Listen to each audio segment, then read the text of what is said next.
Dwayne here from The Runner, and today we're reviewing the Nike Vomero 16. Okay, with the upcoming release of the 17, the 16 is going to be in line for some massive discounts soon, so I'll review this one now to let you know if the 16 is worth getting your hands on, so you can save a few bucks. Before we get into it, just a reminder, hit that subscribe button just to help the channel out so we can keep pumping out more of these shoe reviews for you. So the Vomero 16 is Nike's more traditional, premium, neutral road running shoe. It's a daily trainer and it's built to last. It comes out a weight of 10.9 ounces or 309 grams in a US size 9. And it's priced here in Australia at $230 and in the US it's $150. So nothing special here about the recommended retail price. However, keep an eye out, this one's going to be heavily discounted soon. 7.5 out of 10. And it did drop a little bit of weight from the other versions. I like it, 7.5 out of 10. So in the upper here, we've got pretty much an engineered mesh throughout most of the shoe. It's nice and light and flexible and breathable right through the toe box, which is exactly where you want it. Moving on to the rear of the shoe, they've got like a medial band here that aids in the lockdown, and it rolls straight into the shoelaces, as you can see there. Towards the back of the shoe, we've got the most plush heel padding that you'll ever come across. It's really, really nice and comfortable. Super structured heel counter and a really plush gusseted tongue.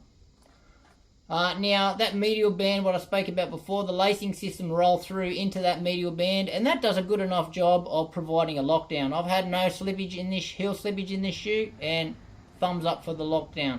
And the fit is true to size.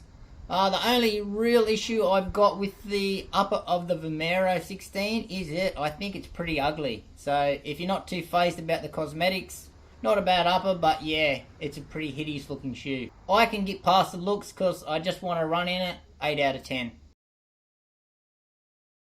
So in the midsole here, we've got a little bit going on and some pretty good tech by Nike. So you can see written on the side there, it does say ZoomX, but it's not a full slab of ZoomX.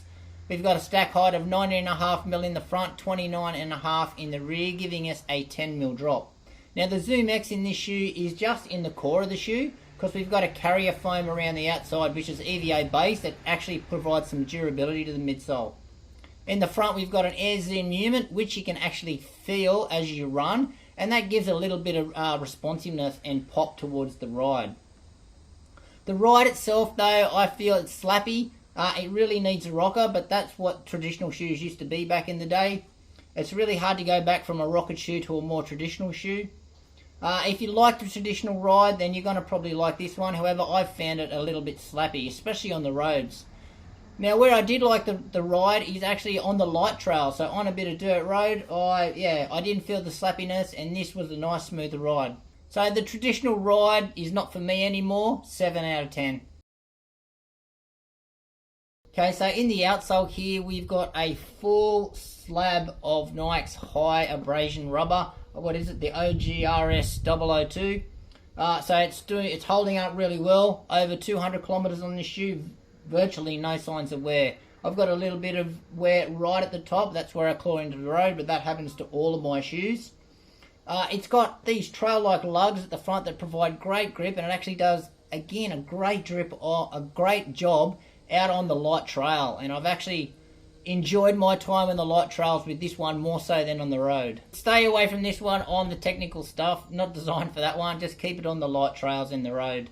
But no real issues with the outsole here, a bit slappy on the road, 7.5 out of 10.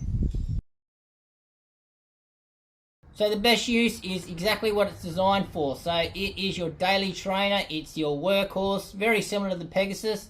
However, it's got a lot more plush padding. It's just going to provide that little bit more comfort. It's responsive enough for the quicker stuff, and it's cushioned enough to go long and go easy. And who is it best for? So it's for those runners out there that still like the traditional running shoe. They're not into the new technology with the rockers and the crazy stack heights. So if you like the traditional ride, this one's going to be for you. So similar shoes out there, mentioned it before. So this is like the fancy brother of the Nike Pegasus. Also think about the Asics Nimbus and the Brooks Ghost.